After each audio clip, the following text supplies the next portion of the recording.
भक्तांनो, विशेष करून जगभरातील सर्व दत्त भक्तांनो, हातात संधी आहे तोपर्यंत, हातात वेळ आहे तोपर्यंत एकदा तरी श्रींच्या अर्थात श्री स्वामींच्या अक्कलकोटला जाऊन महाराजांचं दर्शन घेऊन या. काशी, मथुरा, वृंदावन सारखं माणसं तासन तास पायीत वारून भविष्यात स्वामींचं दर्शन घेतील. किड्या मुंगींसारखी गर्दी अक्कलकोटात होईल. लक्षात घ्या, ब्रह्मलोक वैकुंठ कैलास याहून श्रेष्ठता अक्कलकोटास. कारण तेथे होता निवास एका थोर महात्म्याचा. देवांहुनी फक्त थोर, भक्तांचा होतो देव चाकर.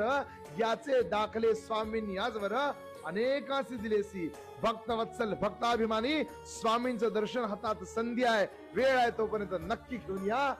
एक दिवस असा येईल की सोलापुरापासून अक्कलकोटापर्यंत रांगाच रांगा लागतील. श्री स्वामी समर्थ.